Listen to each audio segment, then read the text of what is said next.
친구들 안녕. 저녁 잘 챙겨 먹었어요? 저는 생선 굽고 밥 먹으려고 했는데 밥을 안 한 거예요. 그래서 그냥 컵라면이랑 같이 먹었어요. 근데 생선도 밑엔 살짝 안 익기도 하고 그래서 뭔가 어설픈 메뉴가 된 것 같았어요. 아무튼 친구들은 뭐 먹었는지도 궁금하고 좋아하는 거 잘 챙겨 먹었는지 궁금하고 또 오늘 또 친구들 보고 싶어서 왔어요. 오늘 날씨 좋았어요? 어떤 하루 보냈는지 궁금해요. 그리고 그래도 요즘에는 비교적 많이 따뜻하다기보다는 덥죠. 낮에는 돌아다니면 초여름처럼 그런 날씨인 것 같기도 하고 그래서 또 날씨가 이렇게 화창하고 또 좋으니까 또 이렇게 그 순간순간 느껴지는 기분이나 이런 것들도 조금씩 다른 것 같아요. 아무래도 비가 오거나 흐린 날은 또 그 나름대로 운치가 있기도 하고 그러기도 하지만 또 햇살이 밝게 내리쬐면 진짜 기분이 좋아지잖아요. 그래서 또 느껴지는 기분이 다른 것 같고 또 근데 비 오는 것도 카페나 이렇게 유리창 있는 그런 데서 들으면은 되게 좋기도 한 것 같아요. 그냥 빗방울 떨어지는 거 봐도 기분이 좋아지고 특히 가로등 밑에 지나갈 때 빗방울이 떨어질 때 그때도 예쁜 것 같아요. 이렇게 너무 세게 내리는 비 말고 살짝살짝 내리는 비인데 또 불빛에 비치면은 또 다른 느낌으로 보이기도 하고 그러는 것 같아요. 그래서 아무튼 그냥 모든 상황에서 스스로가 만족감을 느끼고 이런 부분들이 중요한 것 같아요. 오늘은 특별히 하고 싶은 말이 많이 있다기보다는 그냥 친구들 생각나서 왔고 또 책 읽어주면 좋겠다 그런 생각으로 왔어요. 책 읽어드릴게요. 죽음의 수용소에서.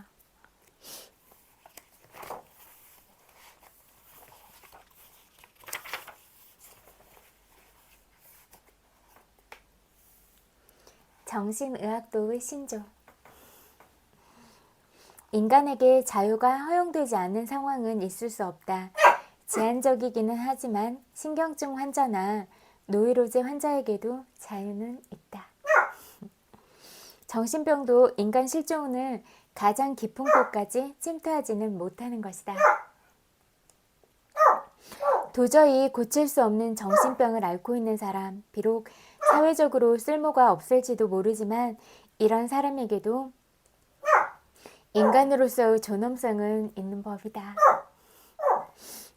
그런 믿음이 없었다면 나는 정신과 의사가 되는 것이 가치 있는 일이라고 생각하지 않았을 것이다. 도대체 누구를 위해 정신과 의사가 되었단 말인가? 다시 고칠 수 없을 정도로 손상된 뇌라는 기계를 고치기 위해서 만약 환자가 그 이상의 존재가 아니라면 안락사도 정당화될 수 있을 것이다. 인간은 얼굴을 한 정신의학. 아주 오랜 기간 실제로 반세기 동안 정신의학에서는 인간의 마음을 그저 하나의 수단으로만 보았고 그 결과 정신질환 치료를 하나의 테크닉으로만 간주해왔다. 하지만 나는 이제 이런 종류의 꿈은 충분히 꾸었다고 생각한다. 지금 수평선 너머로 어렴풋이 나타나기 시작한 것은 심리학의 얼굴을 한 의술이 아니라 인간의 얼굴을 한 정신의학이다. 그러나 아직도 자신의 역할을 그저 하나의 기능인으로 생각하는 의사가 있다면 그는 환자를 병 너머에 존재하는 하나의 인간으로 보는 것이 아니라 그저 하나의 기계로 보고 있다는 사실을 고백해야 할 것이다. 인간은 여러 개의 사물 속에 섞여 있는 또 다른 사물이 아니다. 사물들은 각자가 서로를 규정하는 관계에 있지만 인간은 궁극적으로 자기 자신을 규정한다. 타고난 자질과 환경이라는 제한된 조건 안에서 인간이 어떤 사람이 될 것인가 하는 것은 전적으로 그 판단에 달려있다. 나는 살아있는 인간 실험실이자 시험장이었던 강제 수용소에서 어떤 사람들이 성자처럼 행동할 때 또 다른 사람들은 돼지처럼 행동하는 것을 보았다. 사람은 내면에 두 개의 잠재력을 모두 가지고 있는데 그중 어떤 것을 취하느냐 하는 문제는 전적으로 그 사람의 의지에 달려있다. 우리 세대는 실제를 경험한 세대이다. 왜냐하면 인간이 정말로 어떤 존재인지를 알게 되었기 때문이다. 인간은 아우슈비츠 가스실을 만든 존재이자 또한 의연하게 가스실로 들어가면서 입으로 주기도문이나 쉐마 이스라엘을 외울 수 있는 존재이기도 한 것이다. 비극 속에서의 낙관. 어쩌면 중요한 내용이 나올 수도 있겠다. 왜냐하면 어떤 상황에 있어도 우리가 어떤 마음가짐을 가지고 있느냐, 어떤 정신력을 가지고 그런 현실들을 또 다른 관점으로 그렇게 다른 시각으로 바라보느냐에 따라서 우리 마음가짐 자체가 달라지잖아요. 그리고 생각해보면 생각의 전환, 관점의 전환 이런 것들이 같은 상황이라도 진짜 다른 결과를 내는 것들을 많이 보거든요. 그래서 어떤 상황에서도 긍정적인 요소들을 반드시 찾고 그런 지점으로 가려고 하는 것, 이런 게 중요한 것 같거든요. 들어보세요. 비극 속에서의 낙관. 비극 속에서의 낙관이라는 말이 무엇을 의미하는지 스스로에게 물어보자. 비극 속에서의 낙관이란 간단하게 말해서 로고테라피에서 말하는 세 개의 비극적인 요소에도 불구하고 인간은 현재는 물론 앞으로도 계속 낙관적일 것이라는 의미를 지닌 말이다. 여기서 말하는 세 개의 비극적인 요소는 인간의 삶을 제한하는 고통과 죄와 그리고 죽음을 말한다. 실제로 이 장에서는 다음과 같은 질문이 제기된다. 이 모든 것에도 불구하고 어떻게 삶에 대해 예스라고 대답하는 것이 가능한가? 질문을 다른 방식으로 바꾸면 이 모든 비극적인 요소에도 불구하고 어떻게 삶이 그 자신의 잠재적인 의미를 가질 수 있는가 하는 말이다. 그 모든 것에도 불구하고 삶에 대해 예스라고 대답하는 것, 이 말은 독일어로 쓰인 내 책의 제목이기도 한데 어떤 상황에서도 심지어는 가장 비참한 상황에서도 삶에 의미가 있다는 것을 전제하는 말이다. 또한 이 말은 인간이 삶의 부정적인 요소를 긍정적이고 건설적으로 바꾸어 놓을 수 있는 창조적인 능력을 가지고 있다는 전제가 되기도 한다. 다른 말로 말하자면 중요한 것은 어떤 주어진 상황에서도 최선을 다하는 것이다.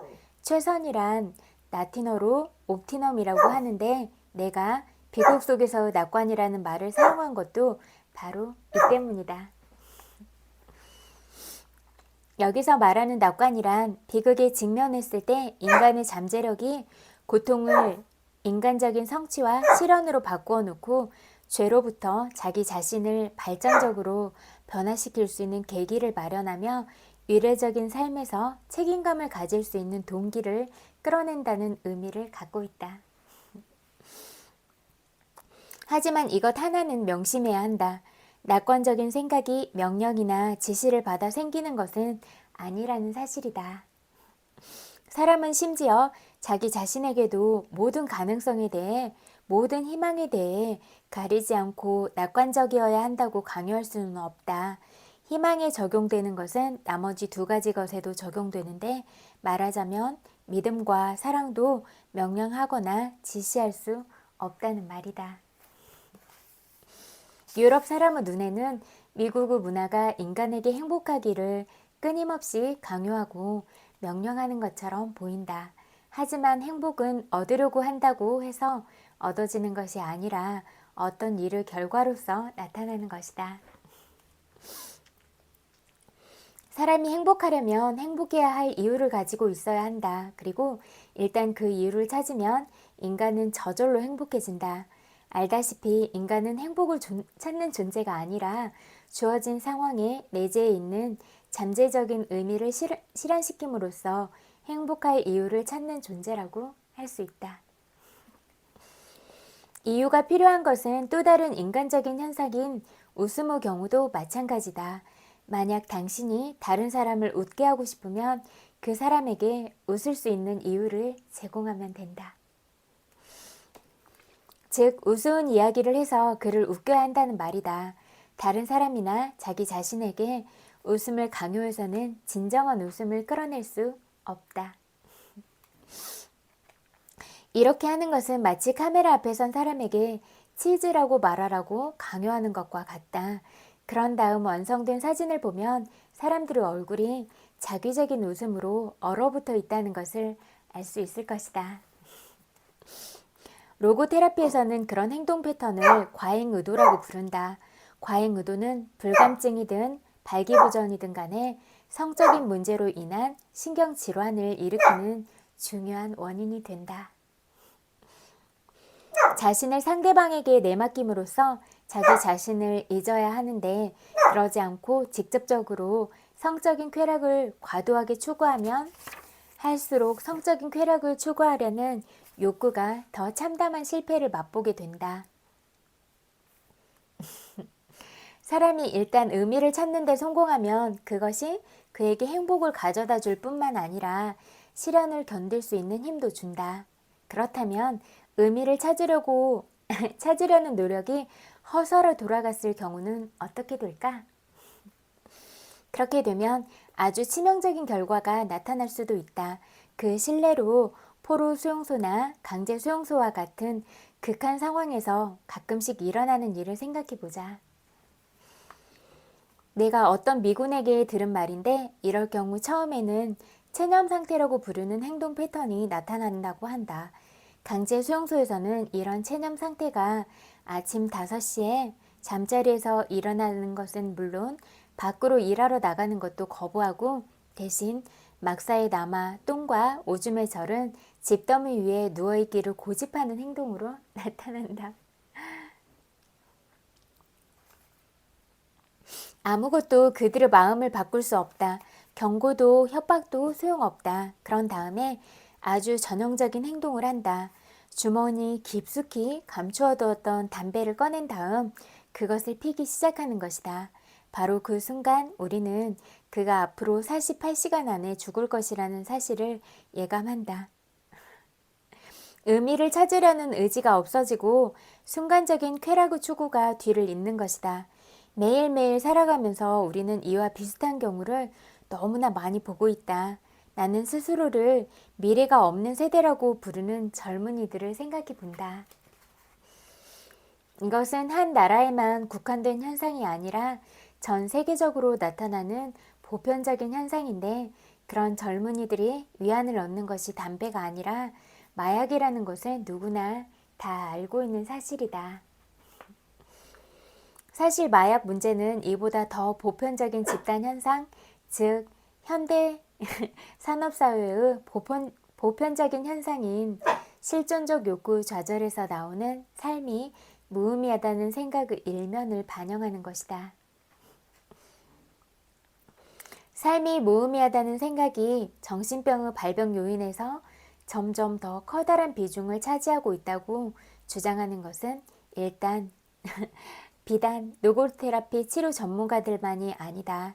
스탠포드 대학의 얼빈 디 얄롬은 실존적 심리치료에서 정신과 외래병동에서 연속적으로 치료를 받았던 40명의 환자 중에서 12명의 환자가 바로 이 삶의 의미와 관련된 문제로 인해 병을 얻게 되었다고 보고하고 있다. 그곳에서 수천 마일 떨어진 팔로알토 동부지방에서 조사한 결과도 단지 1%밖에는 차이가 나지 않았다. 가장 최근에 빈에서 실시한 통계조사를 보면 전체 인구 29%가 자신들의 삶에서 의미가 실종되었다고 호소했다는 것을 알 수 있다. 삶이 무의미하다는 생각을 갖게 되는 원인에 대한 이야기를 듣고 사람은 살아야 할 이유가 없어도 충분히 살 수 있다고 말하는 사람도 있을 것이다. 의미는 없지만 수단은 가지고 있다는 말이다. 물론 어떤 사람들은 그 수단조차도 가지고 있지 못한 경우도 있다. 여기까지 읽을게요.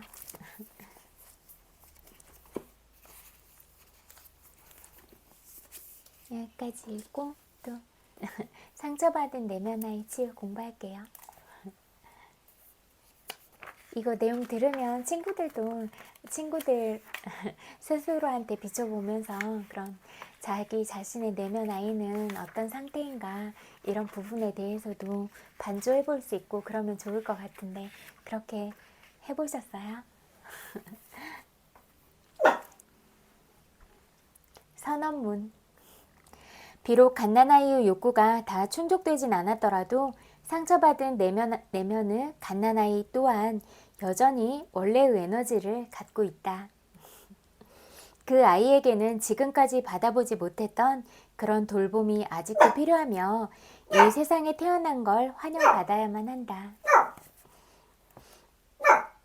지금까지 당신이 갖지 못한 것을 주는 방법은 선언적인 확신을 통해서이다. 팜 레비는 힘의주기라는 책에서 각각의 발달 단계에서 필요한 확신들을 제시하고 있다. 갓난아이는 말의 실제 의미를 이해하지 못하지만 비언어적인 부분들은 이해한다. 만일 어머니가 당신이 사내아이라서 혹은 당신을 원치 않았기 때문에 실망했었다면 굳이 말하지 않아도 당신은 이미 그것을 알고 있다. 당신이 여자아이라서 실망했었다는 말을 아버지가 한 번도 하지 않았다 하더라도 당신은 이미 알고 있다. 그 어느 누구도 당신에게 원치 않는 아이였다는 말을 하지 않았더라도 당신은 이미 알고 있다. 어떤 이들은 자신이 원치 않는 아이였다는 말을 직접 듣기도 한다. 어떤 내담자는 자기를 임신했을 때 어머니가 자살하려고까지 했었다는 이야기를 들었다고 한다. 다른 사람은 어머니가 자기를 가졌을 때 아버지가 낙태시켜버리라고 한 말을 들었다고 한다. 나는 이런 끔찍하고 믿을 수 없는 이야기를 지금까지 셀 수 없이 많이 들어왔다. 이런 것들은 너무 슬픈 것 같아요. 말의 힘은 정말 강력하다. 친절한 말 한마디는 하루를 행복하게 만든다.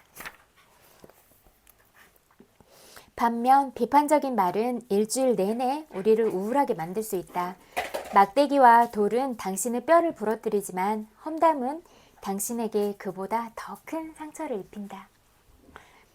다시 한번 말하지만 능력 있는 말은 당신의 초기 아픔을 만져 놀라운 치유를 일으킬 수 있다. 긍정적이고 확신에 찬 말은 우리의 존재를 강하게 해주고 내면의 상처를 치유할 수 있다. 팜 레비는 확신에 찬 선언적인 메시지는 혼수 상태에 있는 환자의 심장과 호흡 속도까지 변화시킬 수 있다고 말했다. 긍정적인 메시지를 반복하는 것은 정서적인 영양제와도 같다. 읽어보세요. 말이 엄청 중요하잖아요. 그래서 친구들 자신이 사랑스러운 말을 하고 그러면 친구들의 존재 자체가 그렇게 사랑스러운 사람이 되는 거고 또 뭔가 좀 험한 말을 하거나 그러면 또 우리들 자신이 그런 마음 상태에 머물러 있는 거잖아요. 때때로 화가 나거나 그러면 욕을 하기도 하고 진짜 막 심한 욕하고 싶은 그런 마음이 들기도 하는데 그래도 우리가 평소에는 그래도 이렇게 사랑스러운 말을 하고 평정심을 유지하려고 하는 것 이런 게 중요한 것 같다 이런 생각은 많이 해요. 물론 화가 나거나 자기 권리나 그런 부분들에 대해서는 침해를 당했을 때는 당당하게 맞서고 욕 나오면 욕해도 된다고 생각해요. 그리고 그런 감정들도 아낌없이 다 쏟아내고 나면은 그런 발산된 그런 에너지들이 또 다른 에너지로 채워지기도 하고 그러잖아요. 그러니까 정당한 화는 꼭 필요한 것 같다 이렇게 생각해요. 그렇다고 해서 아무 때나 자기한테 피해를 주지도 않았는데 뭐 비난하는 말을 하거나 쓸데없이 그렇게 뭐 험담을 하거나 이런 거는 불필요한 것 같고요. 자기가 어떤 그런 난처한 상황에 처해서 부당한 대우를 받았을 때 그런 경우는 당당하게 맞서는 게 맞다고 생각해요. 말도 안 되는 상황들, 나의 뭐 그런 권리들을 누가 침해하려고 하거나 그런 부분에 있어서는 끝까지 맞서는 게 자기 자신의 역할이다. 이렇게 말씀드릴 수 있을 것 같아요. 당신은 어떤 긍정적인 말을 들어본 적이 있는가? 그런 긍정적인 말들이 당신 내면의 갓난아이가 자라고 성장할 수 있도록 도와줄 것이다. 긍정적인 메시지의 반복은 이제 깊고 본능적인 변화를 일으킬 것이며 초기 고통의 치유 작업의 첫 번째 단계에 영향을 줄 것이다. 나는 팜 레빈의 핵심적인 모델을 사용하되 갓난아이의 다른 욕구들을 포함하기 위해 갓난아이 때의 선언문을 확대 적용해 보았다. 묵상을 하는 동안 당신이 내면 아이에게 해줄 수 있는 사랑스러운 말들을 아래에 적어보았다.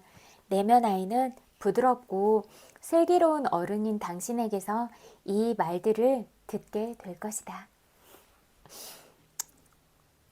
어떤 방법이든 당신이 가장 좋아하는 방식으로 하길 바란다. 이 세상에 온 것을 환영한다. 널 오랫동안 기다려왔어. 내가 여기에 있어서 너무 좋다. 난 내가 지낼 만한 아주 특별한 곳을 마련해 놓았단다. 내 모습 그대로를 사랑한다. 무슨 일이 생겨도 널 떠나지 않을 거야. 내게 필요한 게 무엇이든 다 괜찮아. 내가 갖고 싶어 하고 내가 필요한 걸 언제든지 줄게. 내가 남자아이든 또는 여자아이라서 너무 기쁘다. 널 보살펴주고 싶구나. 난 그럴 준비가 다 되어 있단다. 널 먹이고 목욕시키고 옷을 갈아입히고 너와 시간을 보내는 게 너무 좋다. 이 세상에서 너와 같은 아이는 없다. 넌 독특하다. 내가 태어났을 때 하나님도 웃으셨단다. 내면의 갓난아이 묵상. 이 묵상을 하려면 다른 사람에게 방해받지 않는 1시간 정도 시간이 필요하다. 손수건이나 휴지를 준비해두면 좋다. 팔과 다리는 편안한 자세로 의자에 앉아라. 이 연습 과제를 할 때 당신이 신뢰할 수 있는 다른 사람에게 미리 말해두라. 물론 이 작업에 대해 이해할 수 있는 사람이어야 한다. 묵상이 끝났을 때 그 사람과 같이 당신이 했던 작업을 확인해 보기 바란다. 또한 이 장의 서론에서 말한 유의사항을 다시 한번 기억하길 바란다. 다음과 같은 경우에는 이 작업을 피하도록 권한다. 정신적 질병으로 진단을 받은 적이 있거나 정신병력이 있는 경우, 강간을 포함한 성적 학대의 희생자이지만 아직 치료받지 못한 경우, 심각한 정서적 충격을 받은 경우, 중독 후 회복 단계에 있지만 1년간의 금주, 금단 기간이 지나지 않은 경우, 치료사의 허락을 받지 않은 경우. 혹시 이 묵상에 대한 종교적인 거부감을 갖고 있다면 여기에는 반종교적인 어떤 부분도 없다는 사실을 말하고 싶다. 사실 하루에도 몇 번이나 우리가 황홀 상태를 왔다 갔다 한다는 걸 알고 있는가? 내가 당신에게 요구하는 것 중 당신이 아직 한 번도 해보지 않았거나 어떻게 해야 할지 모르는 부분은 하나도 없다. 다만 자발적인 연령 퇴행을 통해 상처받은 내면 아이의 문제가 부분적으로 드러난다는 점을 기억하라. 연령 퇴행을 포함한 이러한 묵상을 할 때 당신 자신이 이 과정을 통제하고 있으므로 언제든지 압도당하는 느낌이 있을 때는 그만둘 수 있다. 필요하다면 묵상 도중에 그만두어도 상관없다. 이 묵상의 도입 부분은 모든 발달 단계에서 공통적으로 사용될 것이다. 녹음기에 녹음을 하고 표시된 각 구절의 사이를 약 15초간 침묵으로 중단하라. 이거는 길어지니까 또 나중에 연결해서 읽을게요. 잠재의식을 관한 책 읽어드릴게요.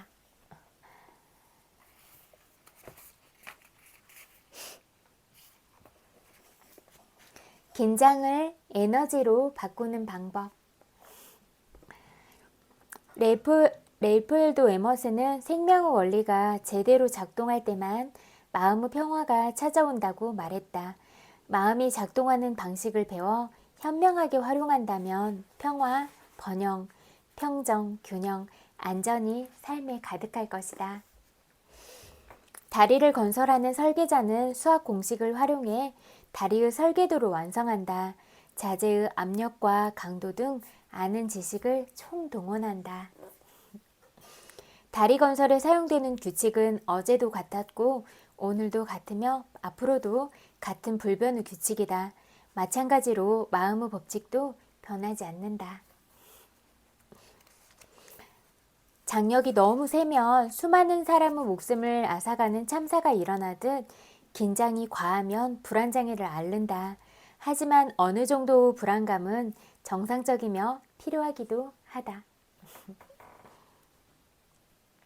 무대에 오르기 직전의 가수는 약간의 긴장을 느끼기 마련인데 이는 영적, 정신적 에너지를 채우는 데 필요한 과정이라 이해할 수 있다. 에너지가 차면 가수가 무대에서 실수하는 가능성이 줄어들기 때문이다. 위험한 것은 과도하며 오래 계속되어 잉여 에너지를 만들어내는 긴장이다.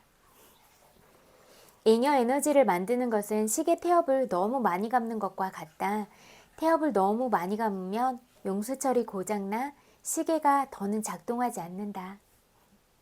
하지만 모든 것을 할 수 있다고 믿으며 적당량의 에너지를 채우면 할 일을 멋지게 해낼 수 있다. 불안을 통제하는 두 단어.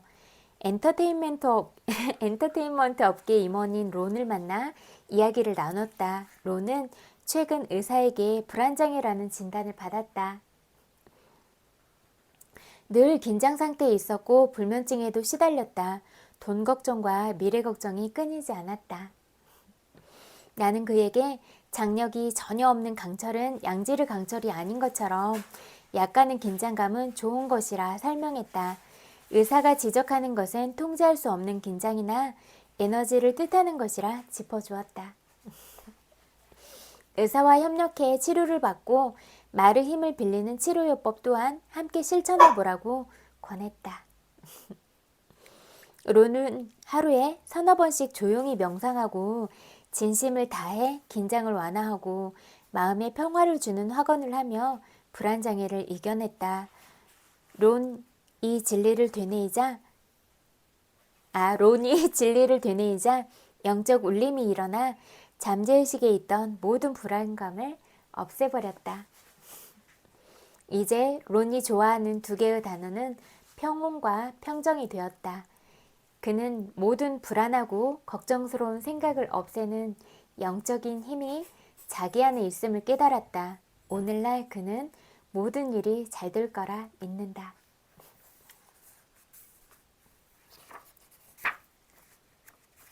하나만 더 읽어야겠다. 하나만 더 읽을게요. 열등감에서 벗어나 자신의 가치를 찾다. 이런 거 자신감 갖는 데 중요할 것 같아서 읽어드리려고요. 백화점에서 티셔츠를 고르다가 옆에 있던 직원에게 어울리는 색과 무늬를 골라달라고 부탁했다. 부탁을 받은 직원이 얼굴에 불안한 기색을 비추더니 황급히 말했다. 아, 죄송하지만 저한테 부탁하지 않으시는 게 좋을 것 같아요. 티셔츠는 잘 볼 줄 몰라서요. 매니저님을 불러드리겠습니다. 놀란 나는 직원 명찰에 적힌 이름을 보고 말했다. 아, 셀리씨 그러실 필요까지는 없습니다. 그냥 의견이 궁금해서 여쭤봤어요. 전문가만이 의견을 낼 수 있는 건 아니잖아요. 죄송합니다. 제가 무식해서요. 대학도 못 나왔거든요. 손님을 더 잘 도와드릴 수 있는 다른 직원을 불러올게요. 대학교를 안 나왔다고 해서 열등감을 느끼실 필요는 없어요. 자신의 내면에는 아직 자신도 모르는 능력이 있거든요. 대학교 진학뿐만 아니라 삶에서 일어난 모든 문제는 셀리 씨 생각이 낳은 결과물입니다. 생각을 바꾸면 인생도 바뀝니다. 손님 말씀을 믿고 싶네요. 하지만 어디서부터 시작해야 할지도 모르겠는걸요. 셀리가 한숨을 쉬었다. 나는 티셔츠를 사서 사무실로 돌아갔고 셀리는 퇴근한 뒤 내 사무실로 오기로 했다. 그날 오후 나는 셀리에게 자기 비하에서 벗어나 자신의 가치를 찾는 확언을 반복해서 외우라고 제안했다. 이 진리를 명상하자 셀리의 마음속에 있던 모든 불안과 열등감이 사라졌다. 자신이 진정 관심 있는 분야가 무엇인지 생각하던 셀리는 야간학교에 등록해 정보 처리를 공부했다. 셀리는 곧 자신이 일하던 매장의 관리직으로 승진했다. 관리자가 된 지 얼마 되지 않아 셀리는 자신감이 부족한 동료 직원이 자신감을 되찾도록 도와주었다. 두 사람은 사랑에 빠졌고 오늘날 조화롭고 영성이 가득하며 번영하는 결혼 생활을 함께하고 있다. 셀리가 자기 안의 부를 발견하자 그 부가 현실에서 모습을 드러낸 것이다. 여기까지 읽을게요. 친구들, 오늘도 또 제 이야기 들어주셔서 정말 고마워요. 그리고 오늘 친구들이 보낸 하루가 어떤 하루였을지라도 고생 많았다고 위로해주고 싶어요. 타닥타닥. 엄청 고생 많았어요. 그리고 100만 번 볼뽀뽀 보내드릴게요. 엄청 많이 사랑해요. 10시 넘었네요. 오늘도 마무리 잘하고 또 뭐 날씨가 많이 따뜻해져서 그렇게 춥지는 않은데 혹시 또 발이 차갑거나 그러신 분들이 있을 수도 있잖아요. 그러면 수면 양말이나 이렇게 따뜻하게 발 따뜻하게 하고 편안하게 잘 수 있으면 좋겠다 그런 생각이 들어요. 또 잠들기 전에는 긍정적인 생각하고 좋은 기분으로 잠드세요. 그래야지 좋은 기분으로 잠들어야지 또 우리가 자는 동안에 잠재의식이 그런 행복한 마음 그런 마음들로 또 우리의 뇌 활동이 시작이 되고 또 친구들이 찾으려고 하는 그런 답들도 내줄 수 있으니까 그렇게 친구들한테 도움이 되는 시간들로 이어지고 그랬으면 좋겠다 이런 생각이 들어요. 아무튼 편안하게 잘 자요. 모두 굿나잇. 안녕.